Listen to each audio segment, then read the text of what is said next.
Graduate MLC ఎన్నికల్లో పోటీ చేస్తున్న కూటమి అభ్యర్థి పేరాబత్తుల రాజశేఖర్ విజయం తథ్యమని పోలింగ్ అయిన ఓట్ల సరళిని బట్టి తెలుస్తోందని మాజీ మంత్రి చిక్కాల రామచంద్రరావు పేర్కొన్నారు. అందులో భాగంగానే మండల కేంద్రం కర్ప గ్రామంలో గల ప్రభుత్వ పాఠశాలలో గల పోలింగ్ బూత్లను పరిశీలించి పోలింగ్ సరళిని అడిగి తెలుసుకున్నారు. అలాగే రూరల్ ఎమ్మెల్యే పంత నానాజీ తన్నిడు సందీప్, జనసేన తెలుగుదేశం బీజేపీ పార్టీ నాయకులు ఓటింగ్ సరళిని అడిగి తెలుసుకున్నారు. ఈ కార్యక్రమంలో మండల జనసేన పార్టీ అధ్యక్షులు బండారు మురళి, జనసేన పార్టీ సీనియర్ నాయకులు బోగిరెడ్డి కొండలరావు, మండల టీడీపీ పార్టీ కన్వీనర్ దేవు వెంకన్న, తెలుగుదేశం పార్టీ నాయకులు బెంజమిన్ రాజు, మాజీ సర్పంచ్ పులిశెట్టి తాతీలు తదితరులు పాల్గొన్నారు.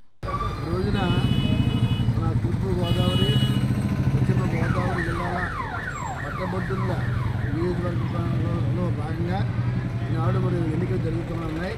అందులో భాగంగానే మా కడప గ్రామంలో ఉన్నాం. కడప మండల హెడ్ క్వార్టర్లో ఉండి ఇక్కడ జరుగుతూ ఉన్నాయి. మరి కడప మండలంలో మొత్తం 2457 ఓట్లు ఉన్నాయి. ఇందులో పోలింగ్ జరుగుతుంది కానీ కొంచెం అంటే యావరేజ్ 20%, 22% వస్తుందని చెప్పి తెలుస్తుంది. ఇంకా పోలింగ్ బాగా జరగాలి, కానీ జరగాల్సిన అవసరం కూడా ఉంది. ఏదైనా సరే అందరూ కూడా ఉత్సాహంగా ఉన్నారు. చాలామంది బ్రహ్మాండంగా ఉత్సాహంతో ప్రతి ఒక్కరు కూడా మన ఓట్లు మన రాజశేఖర్ గారికి ఓటు వేయాలి, ఓటు వేయాలి ప్రధానంతో మేము ఎన్నికల ప్రచారంలో చూసాం. అదే కూడా అదే రకంగా జరుగుతూ ఉంది. పేరాబత్తుల రాజశేఖర్ గారికి మా పంత నానాజీ గారి ఆధ్వర్యంలో మార్నింగ్ నుంచి కూడా మేమందరూ కూడా కూటమి నాయకులు, జనసేన నాయకులు, బీజేపీ నాయకులు ఉదయం 7 గంటలకి పోలింగ్ బూత్కి వచ్చాం. మన కడప మండలంలో 3 పోలింగ్ బూత్లు ఉన్నాయి. 3 పోలింగ్ బూత్లోని కూటమి నాయకులు అందరూ కూడా ఉన్నారు.